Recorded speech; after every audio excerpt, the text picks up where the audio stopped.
Espero que não esteja sendo repetitivo alguns irmãos, mas assim a gente já pode ter uma noção um pouco melhor sobre o contexto desta carta. Essa carta foi escrita pelo apóstolo Paulo, Lembra que ele antes era perseguidor da igreja, chamado Saulo, no caminho de Damasco. Jesus fala de forma milagrosa com ele e, começando com Saulo, porque me persegues? A partir desse momento ele se converte a Deus e começa a expor o evangelho para as pessoas, principalmente judeus e não judeus. Ele sai pregando o evangelho. Na igreja de Éfeso havia uma igreja chamada Éfeso, lá onde existia o templo da deusa Diana. Então as pessoas eram muito pagãos, era uma igreja misturada entre gregos, judeus novos convertidos, gregos e pessoas de outras, vamos dizer assim, etnias. E para lá Paulo manda o seu pupilo Timóteo para pregar o evangelho. Quando eles estão indo até lá, eles passam por uma igreja chamada Macedônia. Como a igreja sempre dá problema, o pastor não pôde seguir junto com ele, o pastor Paulo, no caso, Paulo de Tarso, não pôde seguir junto com Timóteo, manda Timóteo primeiro até Éfeso. Nesse contexto, Paulo achou que ia ficar uma semana, mas as igrejas costumam dar mais problema do que imagina, né? Então ele acabou tendo que ficar mais tempo. Ele manda cartas de recomendação a Timóteo para que Timóteo as leia na igreja, mostrando algumas verdades. Nós falamos já sobre, como o pastor já deu a introdução, sobre as escrituras, sobre a graça, sobre a oração no culto, papéis de homens e mulheres no culto. E agora seguimos no capítulo 3, quando... Lembra-se que Paulo estava dando 3 gavetinhas, 3 grandes instruções. Primeiro, oração e culto, nessa parte da carta. Depois, qualificação dos líderes da igreja, que é a segunda gavetinha que a gente vai falar. E a terceira gaveta, respostas e as responsabilidades, de Timóteo. Amém? E agora nós já estudamos sobre oração, já vimos, Deus falou no nosso coração. E hoje vamos falar sobre as qualificações dos líderes da igreja. Pois bem, a primeira pergunta que se impõe diante desse texto que nós vamos ler é: esse texto tão somente serve para os líderes da igreja? Nós vamos ler o texto e nós já vamos ter a resposta. E lembrando que a qualificação do líder cristão reflete também o caráter do cristão. Como assim? Vamos então pegar as nossas escrituras e iniciar a leitura que nos diz: fiel é a palavra, se alguém aspira ao episcopado, excelente obra almeja. É necessário, portanto, que o bispo seja irrepreensível, esposo de uma só mulher, temperante, sóbrio, modesto, hospitaleiro, apto para ensinar, não dado a vinho, não violento, porém cordato, inimigo de contendas, não avarento, e que governe bem a sua própria casa, criando os filhos sob disciplina, com todo o respeito. Pois se alguém não sabe governar a própria casa, como cuidará da igreja de Deus? Não seja neófito, para não suceder que se ensoberbeça e incorra na condenação do diabo. Pelo contrário, é necessário que ele tenha um bom testemunho dos de fora, a fim de cair, para não cair em opróbrio e no laço do diabo. Semelhante quanto aos diáconos, é necessário que sejam respeitáveis, de uma só palavra, não inclinados a muito vinho, não cobiçosos de sórdida ganância, conservando o mistério da fé com a consciência limpa. Também sejam esses primeiramente experimentados e se mostrem irrepreensíveis. Exerçam o diaconato. Da mesma forma, quanto às mulheres, é necessário que sejam elas respeitáveis, não maldizentes, temperantes e fiéis em tudo. O diácono seja marido de uma só mulher, governe bem seus filhos e a própria casa, pois os que desempenham bem o diaconato alcançam para si mesmos justa preeminência e muita intrepidez na fé em Cristo. Assim nos diz a palavra do Senhor. Antes de nós entrarmos no tema propriamente dito, eu quero trazer uma explicação etimológica do grego. A palavra episcopo, episcopado, ela equivale a bispo, equivale a presbíteros e equivale à palavra que vai dar origem a pastor, poimen, que é existe a forma também poimaino, que é do grego. Essas três palavras, elas são tratadas de forma intercambiáveis, ou seja, elas significam a mesma coisa. Quando nós estamos falando sobre bispo, nós estamos falando sobre pastor e sobre presbítero. A única diferença no texto é quando ele fala sobre diácono. Aí ele está falando de uma outra classe de pessoas. Por isso que nossas igrejas, elas trabalham no sistema em que o líder da igreja é o pastor. Volto a se dizer, o pastor geral da igreja é Cristo, porém o líder terreno é chamado de pastor. Mas não estaria errado chamá-lo de presbíteros, né? E algumas igrejas chamam de bispo. O problema é que quando a gente tem o sistema episcopal, bispo, as igrejas que usam essa palavra bispo, elas estão colocando bispo como acima do pastor. E não é isso que as escrituras trazem. A palavra episcopo ou bispo, ela vem da origem de epi, acima, escopo, visão. Então aquele que olha por cima, ou seja, aquele que administra, que lidera num sentido terreno a igreja, porque no sentido celestial esse alguém é Cristo. Vamos lá então para o texto. Entendidos esses termos, nós podemos falar. A qualificação do líder cristão, ele reflete o caráter do cristão. Se você for olhar bem, todas essas prescrições de Paulo servem para nós, que não, nós todos. A única diferença em que o presbítero vai ser diferente no caso com a congregação é no ensino das escrituras. Todas as outras propriedades, elas são exigidas do cristão. Aqui vamos reunir algumas características, primeiro, do caráter familiar, do caráter interior, do tratamento para com outras pessoas, da sua relação com o dinheiro e da sua maturidade. Começamos as escrituras dizendo: fiel é a palavra, e se alguém aspira ao episcopado, ele almeja uma grande obra, excelente obra, depende da tradução que você está falando. Quando ele introduz o texto falando fiel é a palavra, isso demonstra a importância que Paulo dava ao episcopado, a liderança da igreja. A palavra presbíteros significa ancião ou episcopo, né? o pastor, vamos dizer assim. Então vamos generalizá-la para a palavra pastor. Ela é algo excelente. Existia um teólogo chamado Charles Spurgeon que dizia: se o homem é capaz de fazer qualquer outra coisa que não ser pastor, que ele não seja pastor. Porque quem tem a vocação para o pastorado deve almejar tanto isso que ele não consiga mais fazer outra coisa. Não no sentido que ele não tenha habilidade, mas que ele não se veja mais fazendo qualquer outras coisas. Conseguiram entender?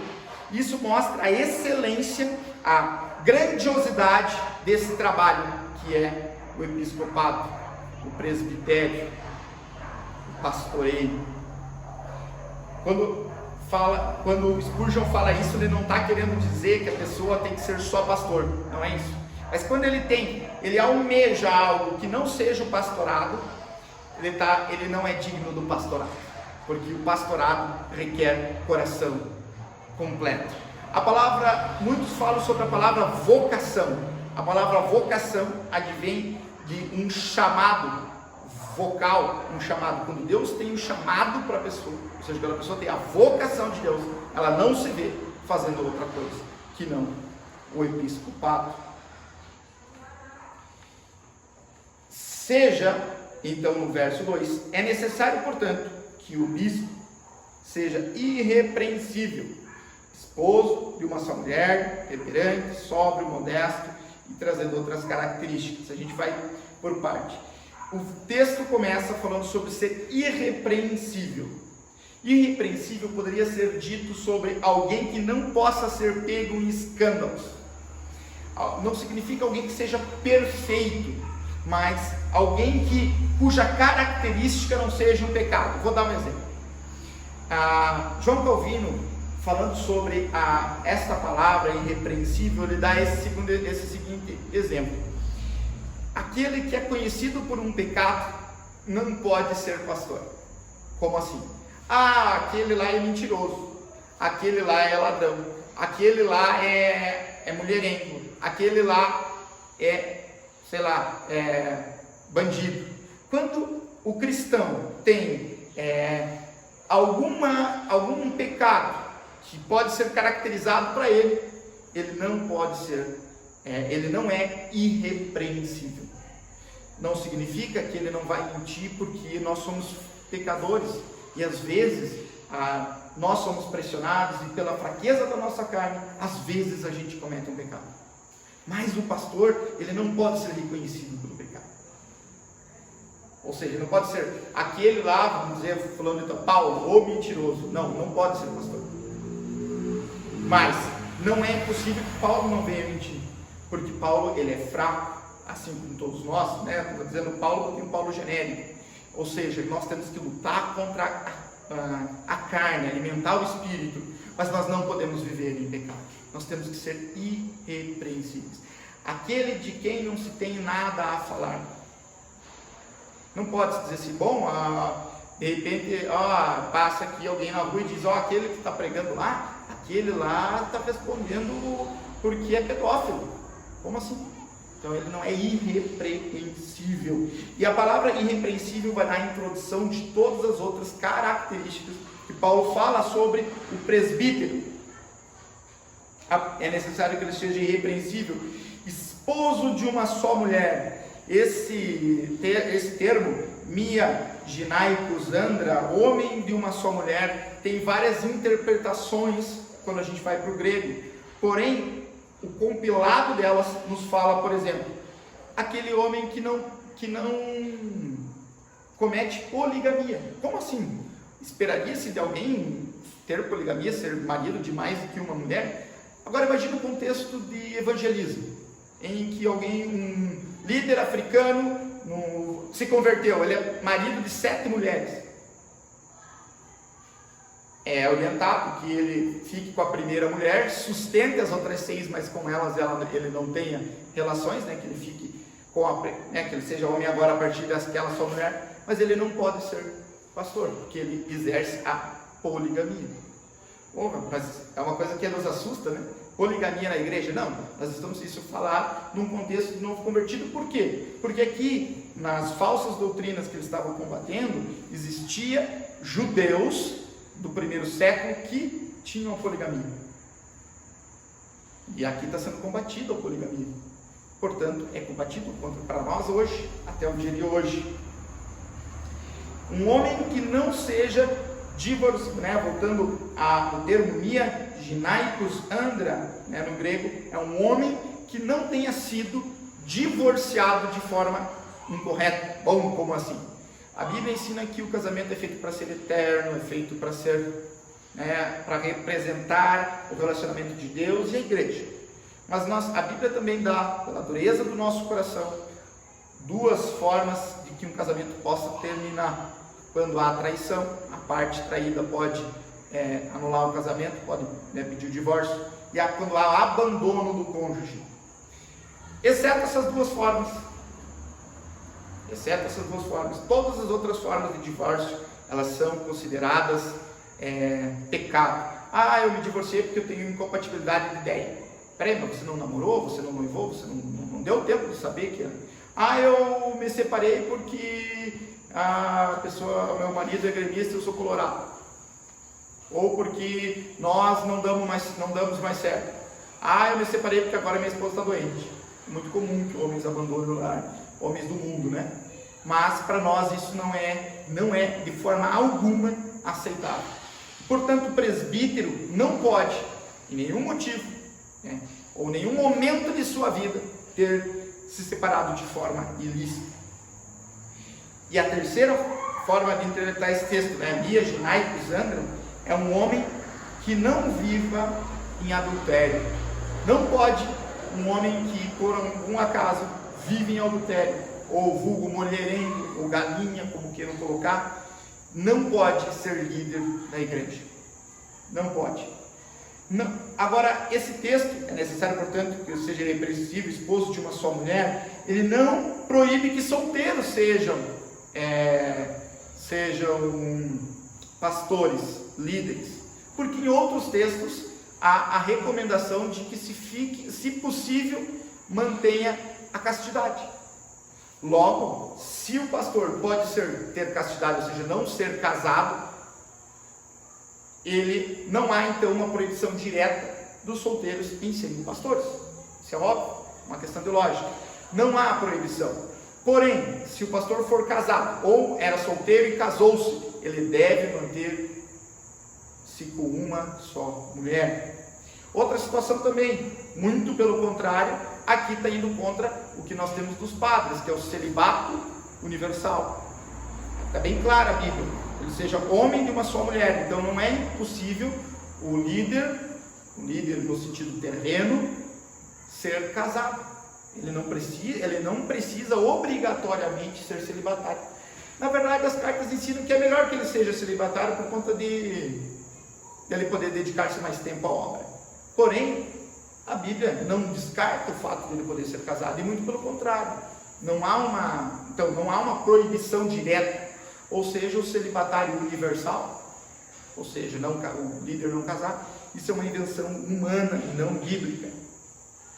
Amém? Agora, o interessante é o seguinte: há um só Deus, homem de uma só mulher.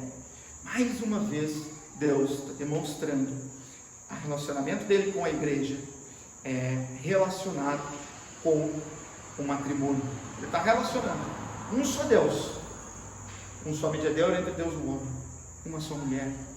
Ou seja, Deus está fazendo um paralelo, nós sabemos que o Espírito Santo é quem está falando, um paralelo na relação de Deus com o homem, através do marido e a mulher. Nós não adulterarás, não terás outro Deus além de mim. A palavra prostituição serve para a adoração de outros deuses. Adultério, serve para a adoração a outros deuses. Aqui também. Então há um só Deus, há um só mediador entre Deus e o homem, a saber, Cristo Jesus e o homem. Há uma só esposa, há uma fidelidade tanto conjugal, uma fidelidade tanto com relação a Deus. Amém?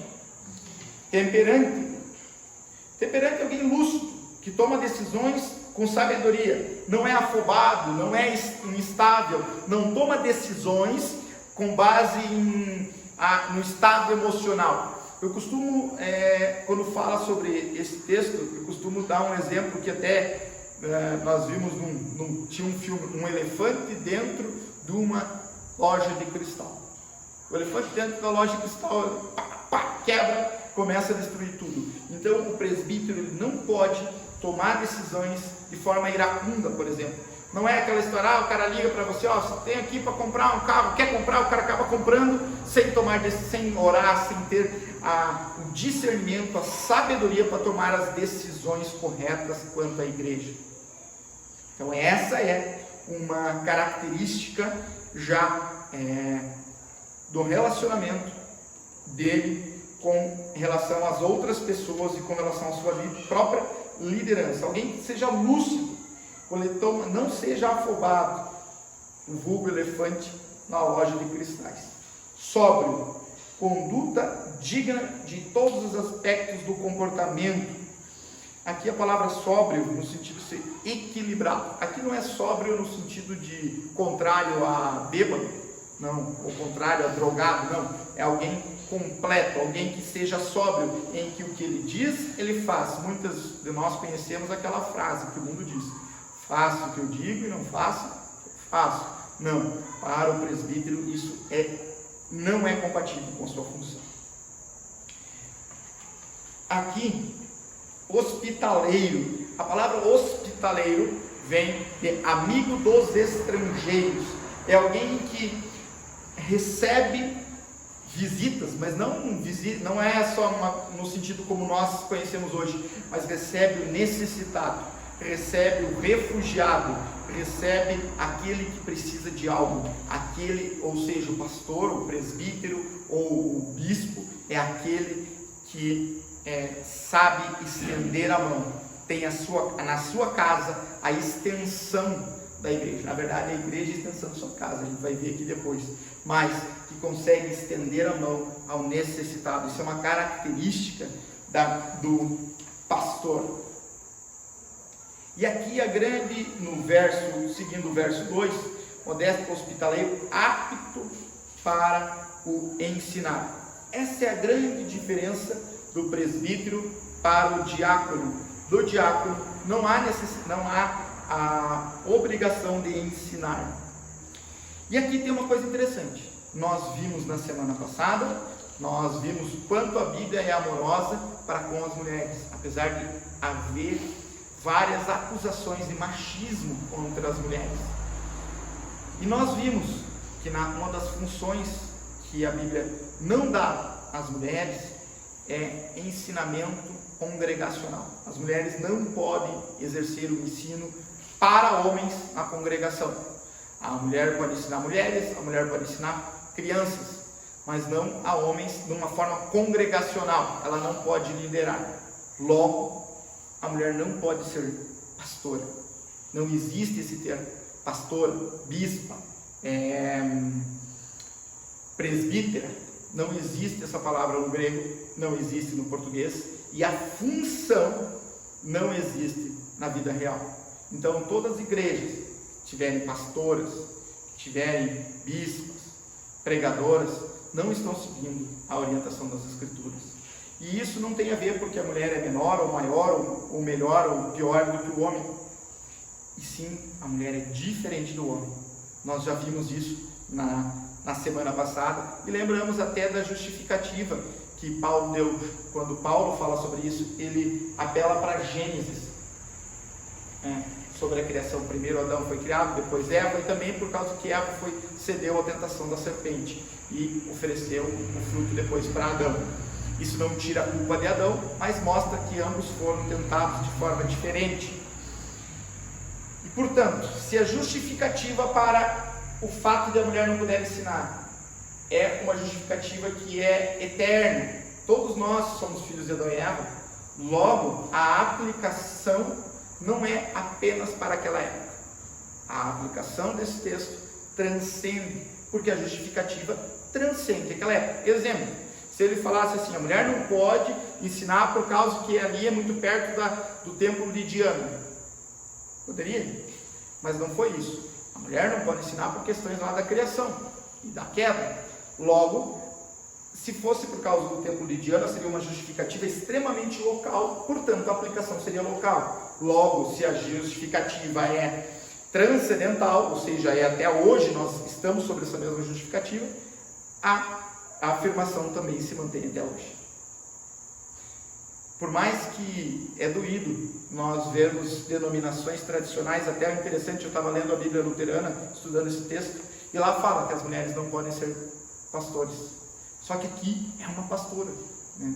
Então nós temos que vigiar, irmãos, vigiar, para que nós não caiamos em tentação do que é mais conveniente. Nós temos que não obedecer à conveniência, não obedecer aos estatutos sociais, mas somente às Escrituras. Quando eu discuti com esse pessoal, conversando, uma discussão saudável, eles falaram, mas os tempos mudaram, mas a sociedade mudou, mas não sei o que, não sei o que. Aí eu falei assim, a minha mente é cativa à palavra de Deus, até que me convençam através das Escrituras, ou da razão pura e lógica, eu não mudarei, não vou revogar. Que Deus me ajude, amém. Que foi a palavra que Lutero disse lá no julgamento, que ele prestou e tinha que revogar. Nós falamos sobre isso na história da igreja. Aí os luteranos, olharam e ficaram parados. Pois é, nós estamos usando coisas extra Bíblia, mas a Bíblia não diz isso. Amém? Eu sei que é uma coisa que às vezes pode pegar pessoas de surpresa, mas Deus tem os seus porquês. A característica de apto a ensinar nos mostra alguém que tenha conhecimento profundo das Escrituras. Então, nós não podemos ter pastores que um dia era alguém do mundo, outro dia se converteu e no outro dia é pastor. Nós vamos ver isso quando fala sobre o neófito. Não, tem que ter um conhecimento profundo das Escrituras. Conhecimento das Escrituras, porque você só pode ensinar aquilo que você conhece, e só tem como conhecer se estudar. Deus não deixou para nós um pendrive, porque se ele deixasse o pendrive, a gente colocava na nossa entrada USB e sairia tudo. Deus nos deu um livro, e nesse livro então precisamos ler para conhecer, precisamos estudar. Deus não deixou nem disquete, nem CD, nem pendrive, nem DVD, e sim um livro, para que a gente possa estudar as Escrituras. Verso 3: não dado a vinho, não violento, porém cordato, inimigo de contendas, não avarento. Todos esses dados aqui nos falam alguém que não perde o controle. Pode ver, alguém que não é dado a vinho, que não é violento, que é sensato, inimigo de contendas e não é avarento. Tem duas coisas que eu quero destacar. Não dado a vinho. A Bíblia ensina que nós não podemos ficar bêbados, mas a Bíblia não ensina que nós não podemos beber. São duas coisas distintas. Tá? Não há nenhuma recomendação que você não pode encostar em vinho. Não, isso não existe. Agora, ficar bêbado sim. Então, por isso, não pode ser dado ao vinho, né? Por causa que há uma perda de controle, há um envergonhamento, se é que pode dizer isso, do Espírito Santo, porque há uma perda daquilo que Deus proporcionou a nós, a consciência e tudo que Deus nos deu. Há uma perda por causa da bebida. E outra coisa também, não avarento. Avareza é o amor ao dinheiro. Nós não temos como servir a Deus e a Mamon, ao dinheiro. Mamon é o Deus antigamente falado das Escrituras, daí vem a palavra monetário, tá? Nós não temos como servir a Deus e a Mamon. Isso não significa que nós não podemos trabalhar, não podemos nos tornar ricos até. Não é isso. Nós estamos falando de amor ao dinheiro. Aquele que ama o dinheiro. Se pastor começa a falar demais em dinheiro, se começa a falar muito em prosperidade, fuja, porque ele nada tem, pacto nenhum tem com o nosso Deus, que era um carpinteiro de Nazaré. Humilde, pobre, que nasceu numa manjedoura, foi envolto em panos e que veio para nos salvar. Vocês viram a sutileza com que foi falado sobre finanças aqui? Ó, aqueles que têm, pronto, acabou. Não precisa extorquir o povo. Se alguém anda extorquindo o povo, se o pastor começa a amar, se a pessoa que se diz pastor ama a riqueza, vem com aquele colar de ouro de Raptor, ou vem com uma gravatinha de R$500, de R$1.000, pule fora, porque ele está sendo avarento, amando a dinheiro. E a Bíblia diz em Mateus 6,24, não temos como servir a Deus a dois senhores, pois amaremos um e abandonaremos ao outro. Não tem como servir a Deus e a Mamon. Costumam-se dizer que são 3 as barras que derrubam o presbítero. Primeira é a barra de ouro, segunda é a barra de saia, e terceira é o conhaque São João da Barra. Não, ou seja, as 3 coisas são as 3 maiores tentações que os pastores e os líderes têm. Certo? O verso 4 e o verso 5 nos dizem: e que governe bem a sua casa, criando os filhos na disciplina, em todo respeito. Pois se alguém não governa a própria casa, como cuidará da igreja de Deus? Importância, primazia, excelência da vida cristã no lar.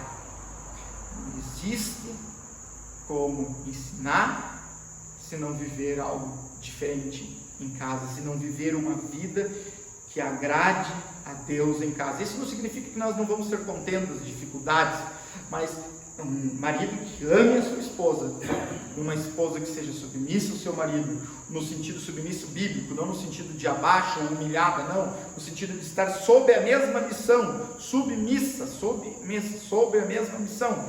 Então, uma família unida em prol do Evangelho de Jesus Cristo, onde Deus seja sempre glorificado, ensinado às crianças para que elas cresçam no conhecimento do Senhor, para que quando sejam adulta, não se desvie dele. Eu tive que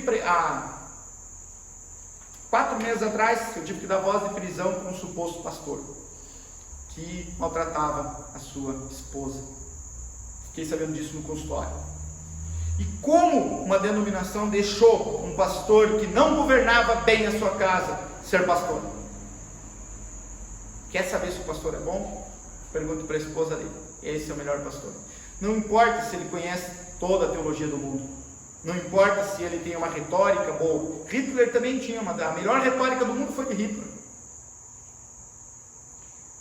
Importa se ele também governa bem sua casa. Se o pastor perder seu filho para droga, enquanto estiver em casa, uma coisa assim, também temos que ser sinceros. Nós temos 18 anos para influenciar nossos filhos. Mas existe sim uma decisão que eles devem tomar e que nós, em tese, não influenciamos, porque é preciso o Espírito Santo. Então nós não podemos acusar um pastor se depois acontecer algum acidente no caminho, depois que eles já estão fora de casa. Porém, se eles estão em casa, se o pastor perder o filho para a droga, ou se ele se divorciar, esse pastor deve ser destituído do pastorado. Eu sei que é uma palavra dura, alguns vão me assistir na internet, porém é real. Se o pastor perder a sua família, não pode governar a igreja. Lembre-se que nós estamos falando sobre o pastor, mas todas essas características do caráter pastoral, episcopal, presbiterial, o presbitério, elas são para nós. Não podemos perder a nossa casa. Amém, meus irmãos? Há uma primazia. Há uma primazia na vida doméstica que não pode ser quebrada. Não existe uma igreja forte se as famílias não forem fortes. Não existe uma nação forte quando as famílias forem fracas. Sexto, não seja neófito, para que não suceda que se ensoberbeça e incorra na condenação do diabo. Neófito é novo na fé, mas olha que legal de onde vem a palavra neo, é novo. Fito é planta. Não seja uma plantinha jovem, por 2 motivos. A gente não sabe se a plantinha pegou. Se a plantinha está irrigada na rocha que é Cristo. E nós não sabemos se a plantinha está dando frutos. Eu tenho lá, plantei 5 pezinhos. Uma delas até já deu uma frutinha, Mas as outras eu não sei se vai dar fruto. Eu não sei se ela foi se aquela terra que ela está plantada deu nutrientes suficientes para que ela pudesse dar frutos. Ou seja, não seja neófito, alguém novo, porque a gente não sabe se ele está enraizado na rocha que é Cristo e que se a vida dele está dando frutos. E assim seja nós. Vamos mirar o episcopado, que todos nós miremos a liderança na igreja e que nós cresçamos dando frutos para Cristo. Se nós não tivermos frutos, se o pastor não tiver frutos, se a pessoa candidata não tiver fruto, não pode ter. Se ela for uma plantinha jovem, não significa que ela vai ser ruim. Muito pelo contrário, eu espero que as minhas plantinhas lá deem bastante laranja, porque eu vou trazer para todos vocês, quando daqui uns 3 anos. Mas nós não podemos confiar. O pastor Iago Martins, um dos melhores pastores da atualidade, ele é jovem, ele diz que ele sofre, as pessoas perguntam, você não sofre preconceito por ser muito jovem? Não sofro. É correto a igreja desconfiar de pastores muito jovens. Temos exceções. Charles Spurgeon começou a ser pastor aos 16, Jonathan Edwards com 17, mas sabem que 17 na época de Jonathan Edwards já significava uns 30 para nós aqui, mas não é normal, nós não devemos confiar, já porque os jovens, nós temos um exemplo, perto de nós, de um pastor jovem, que a função de pastor, ela vai dar uma certa admiração das pessoas, isso é natural. As pessoas vão perguntar para você qual é o caminho, onde você deve andar, como deve ser, porque nós vamos ser aqueles que vão dar a resposta escriturística para as dúvidas da humanidade. Só Jesus é a resposta para as dúvidas da humanidade, e isso pode ensoberbecer o coração. Nós estamos tendo problema com um conhecido por aí, que tem esse coração soberbo, porque talvez ele seja muito jovem, e realmente a juventude pode nos trair. É ruim. A gente vê isso no jogador de futebol. De repente ele ganha milhões, ele vira soberbo. Então a Bíblia, como Deus, quem desenhou o ser humano, sabe que o jovem tem mais facilidade para cair na soberba, ele orienta que não seja novo na fé. Que Deus maravilhoso, né? Que Deus maravilhoso, que cuida de nós, Pelo contrário, é necessário que ele tenha bons testemunhos de fora, a fim de não cair em opróbrio e no laço do diabo. Veja bem, precisa que ele tenha bom testemunho, ou seja, precisa que ele seja testado, precisa que ele não tenha dívida lá no mercadinho, precisa que quando ele vai no banco, o gerente não esconda a cara, precisa ser alguém ilibado, alguém que tenha bom testemunhos de fora, que os caras dizem assim, bom, aquele ali, opa, peraí, então, se aquele lá está pregando é porque realmente parece que é um bom caminho, porque aquele homem lá tem um testemunho bom aqui fora. E também para não envergonhar o evangelho, vou dar um exemplo, Flor de Lis. Bom, já sabemos que não existe pastora, eu não vou aqui para condenar, não sou juiz do mundo, não tenho nada a ver com a vida dela, mas eu tenho a ver com aquilo que ela fez com o nome de Deus. E ela envergonhou o evangelho. E muitos deixaram de frequentar igrejas pelo exemplo que ela deu. Então, eu quero dizer que nós não sejamos isso. Deus nos livre, Pai. Nos livra mesmo de sermos pedra de tropeço. E a Bíblia nos diz bem claro que tem que ser alguém que tenha bom testemunho. Você imagina hoje, você entrar dentro de uma igreja, imagina que a Flor de Lis fosse homem, né? Para não esquecer a figura de pastor. Você chegasse na igreja e se tivesse uma pessoa, uma figura dessa sendo pastor. Não tem como. E eu não entendo como é que deixaram isso acontecer, mas isso serve para que nós também olhemos para nós, para dentro de nós mesmos, e não deixemos isso acontecer nas nossas casas, nas nossas vidas e na nossa denominação. Os diáconos, o verso 8, e por que cair no laço do diabo? Realmente, por dois motivos. Porque, primeiro, Paulo não considerava qualquer coisa a queda de um presbítero. Deus não considera qualquer coisa. Deus fala em laço do diabo, enganação do diabo. É algo muito forte para a queda de um presbítero. Semelhante quanto a diáconos, é necessário que sejam respeitáveis de uma só palavra, não inclinados a muito vinho. Bom, então talvez seja melhor ser diácono do que presbítero, porque o diácono não pode ser que muito vinho, já o presbítero pode ser, não seja dado a vinho, né? Então talvez a tolerância para o diácono seja maior. Não, estou brincando. Há muito vinho, não cobiçoso de sorte das ganâncias, conservando o mistério da fé e consciência limpa. Também sejam estes primeiramente experimentados e se mostrem irrepreensíveis, exerçam o diaconato. Aí já vai falar um pouco sobre as mulheres. Pois bem, diáconos são quase todas as características dos presbíteros.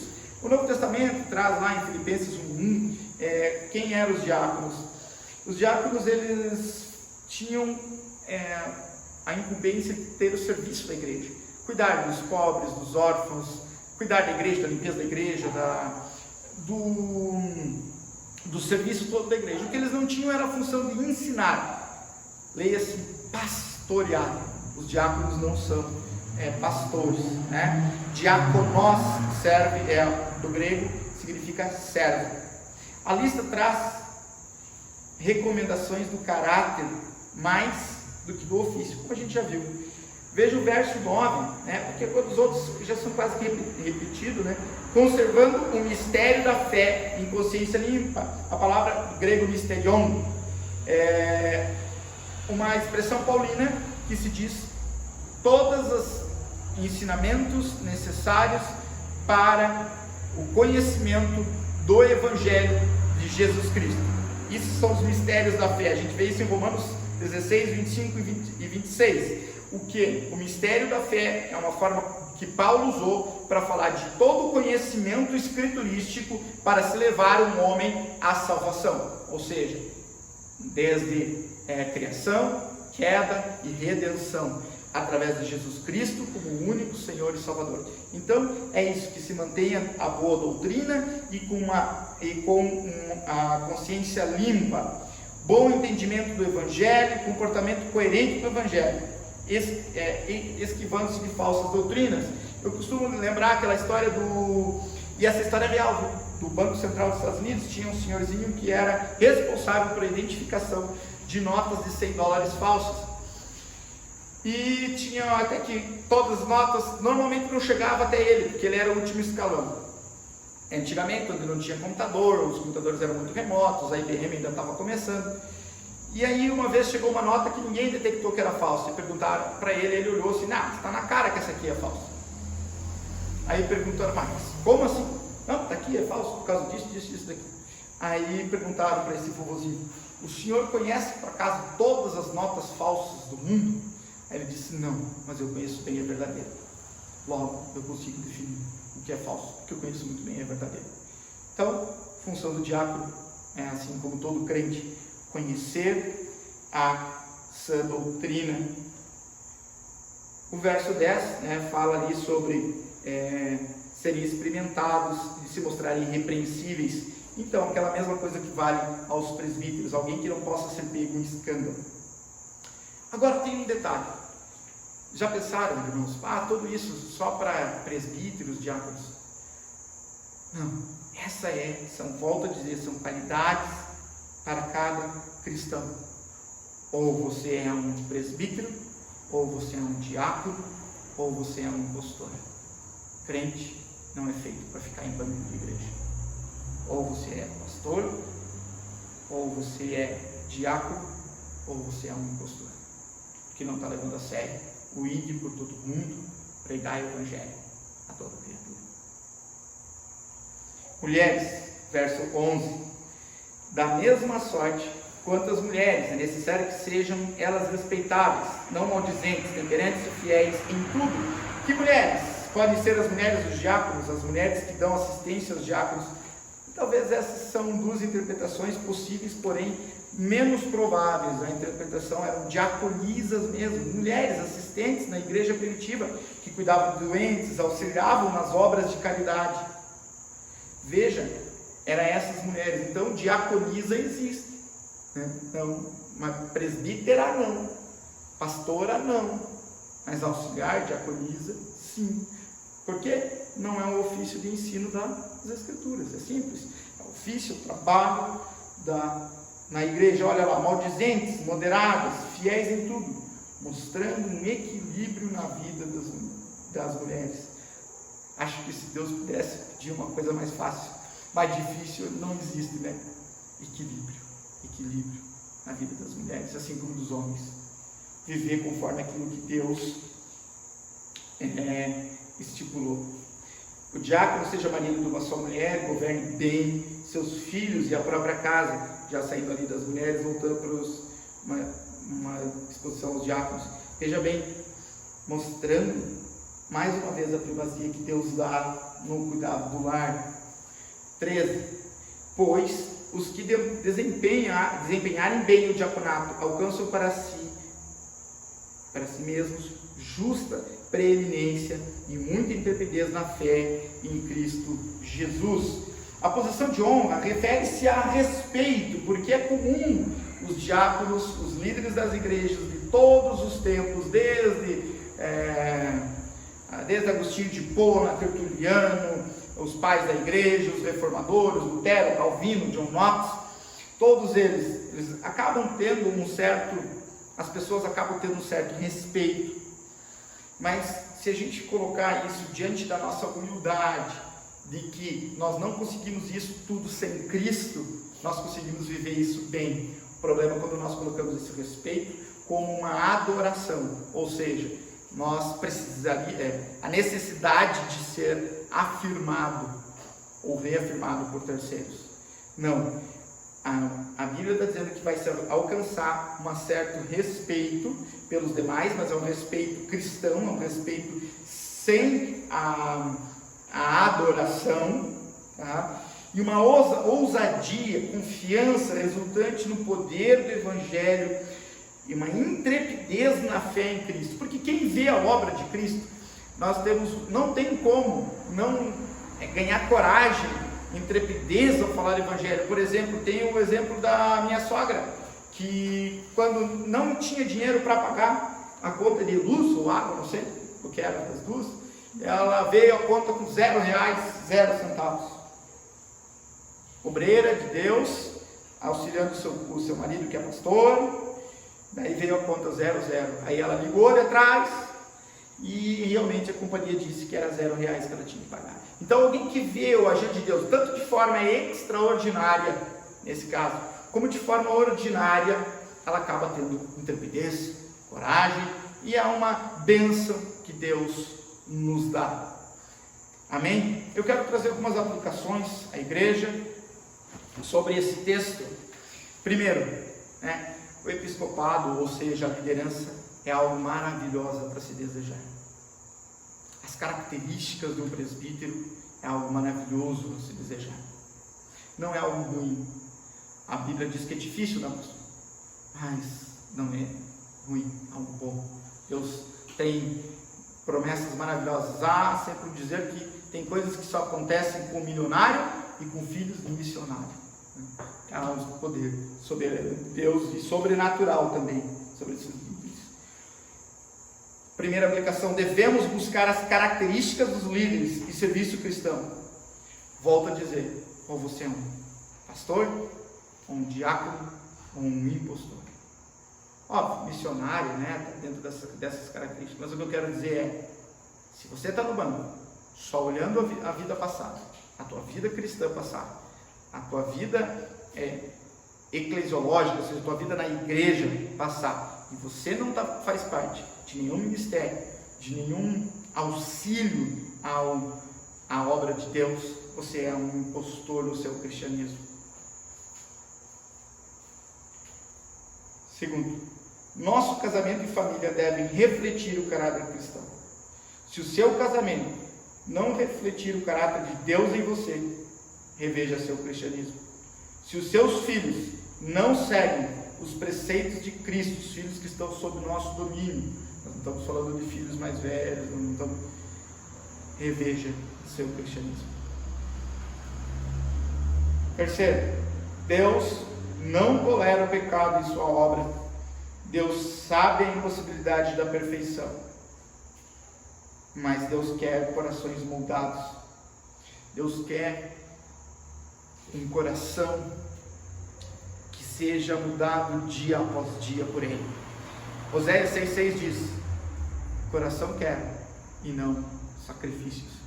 De nada adianta dar o dízimo, de nada adianta orar, ler a Bíblia, nada adianta usar a melhor roupa do mundo, aquela sola gravata, o último sola das escrituras, andar bem vestido. Não, brincando, sola gravata não existe, mas que não está por dentro, com a vida transformada por Deus. Eu vou dar um exemplo que eu dei ontem, um exemplo um pouco duro. E nada adianta as mulheres usarem saias que cubram os seus tornozelos e não usarem roupa íntima. Vocês entenderam o que eu quis dizer? Coração eu quero e não sacrifícios. Orem pelos seus líderes e pastores. O pastor Rodrigo sabe as dificuldades do pastorado, mas agora imaginem que ele vai ser sempre a mira que nós vamos ter aqui dentro. Ele não pode, o fato dele errar, seja um erro pequeno, que pode acontecer, nós somos seres humanos, sempre vai ser amplificado. Então, orem pelo seu pastor, orem pelos líderes das suas igrejas, porque eles são holofotes da vida cristã. E recebam essa palavra como para o caráter cristão de cada um. Amém? Senhor Deus, Pai, nós te pedimos, tem misericórdia de nós. Entendemos da nossa pecaminosidade, Deus, entendemos que nós somos falhos, somos pecadores, Deus, mas nós entendemos que o Senhor é Deus misericordioso, o Senhor pode transformar as nossas vidas. Senhor Deus, muda aquilo que não é teu, Deus, aquilo que nós estamos carregando, que estamos trazendo, que tem te desagradado, Deus. tem nos feito pecar, ou seja, errar o alvo. Senhor Deus, nos corrige na trajetória de uma vida santa, justa, boa e agradável a Ti. Deus, que nós possamos confiar que o Senhor Jesus Cristo conquistou todos os méritos lá na cruz, que tudo de bom que a gente possa fazer aqui, Deus, não é aquilo que vai conquistar o lugar nos céus, mas é aquilo que o Teu Filho fez em nós. E Pai, nós te imploramos, Pai, pela Tua misericórdia e pela santidade, Deus, faz-nos mais santos, mais justos, Deus, para que possamos ser sacerdócio real, luz do mundo, sal da terra, Deus. Pai, que nós não sejamos impostores, Deus. Nós não sejamos hipócritas ou fariseus pregando o Teu Evangelho, mas que tenhamos o nosso coração mudado por Ti, Deus. Começa por mim, pela minha casa, pela casa do pastor, pela casa de cada um aqui, Deus, para que quando as pessoas olhem essa igreja, possam olhar o Evangelho vivo e eficaz, modificando vidas, Deus. Pai, ao mesmo tempo, Deus, que toda essa pressão que sentimos por causa do pecado caia por terra por causa do Teu amor, da Tua graça transformadora, do Teu chamamento eficaz, da Tua bondade, da Tua misericórdia, da Tua benevolência, Deus, mas ao mesmo tempo, Pai, da Tua justiça santa, justa, boa e agradável. Em nome de Jesus que eu oro e agradeço. Amém.